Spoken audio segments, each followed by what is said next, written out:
We're joined now from Glasgow by Joan McAlpine, an SNP member of the Scottish Parliament. Of course, she supports a second Scottish referendum. Very good morning to you. Good morning.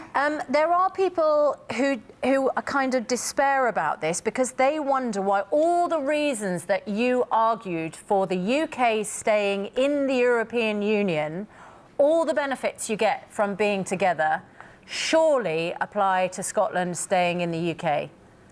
Well, we don't want to put people necessarily in the situation where they're forced to make this decision, but we've been forced into this position by Mrs May. We put a compromise paper that would allow Scotland to remain in the UK and also have a differentiated relationship with Europe, which is what the government in the UK will have to do for Northern Ireland and Gibraltar. But the government haven't engaged with that significant compromise position. So now what we're going to do is go back to our manifesto, which said that we would be able to have a referendum if Scotland was pulled out of the European Union against our will. And of course, that's exactly what happened. And would you be happy for England to have a referendum about whether we want to keep Scotland in the United Kingdom?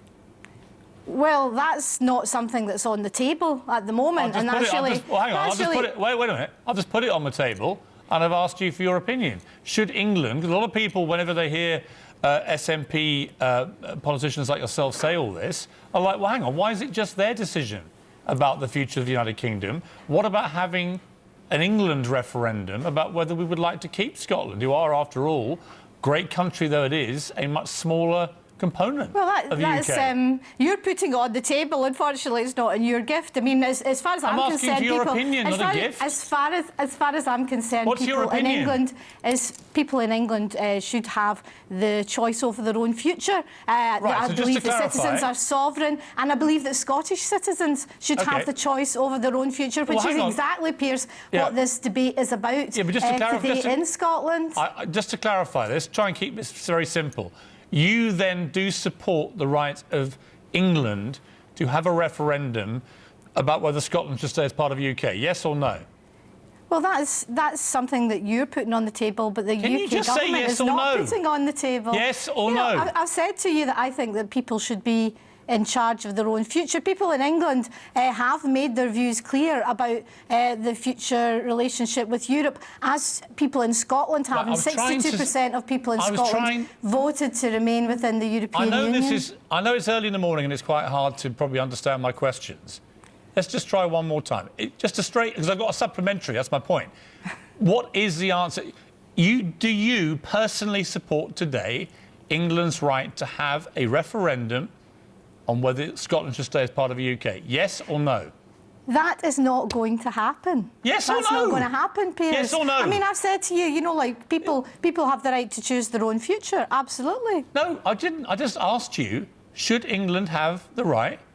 Should they now have a referendum, given this huge debate that you guys have started? Should they have the right to have a referendum on whether Scotland stays part of the UK? Well, that's I'm just trying to get your opinion, yes or no? I have to say that what we're talking about here, and the reason you invited me onto the show, is the future of people in Scotland, 62% of whom voted to remain within the European Union. But here's my problem. Here's my problem with that. It seems very selfish to me. I'm sorry, but it seems like the SNP are driving an agenda to try and remove Scotland from the UK and don't really want to confront the fact that maybe people in England who are equally in the UK might have a fixed view about this and might also want to have an opinion. Put it this way, Piers, and the fact that you're not able to... Hang on, let me finish my question. The fact you're not able to answer a straight question with yes or no will make a lot of people in England think, well, hang on, how can this be OK for the Scots to be driving this?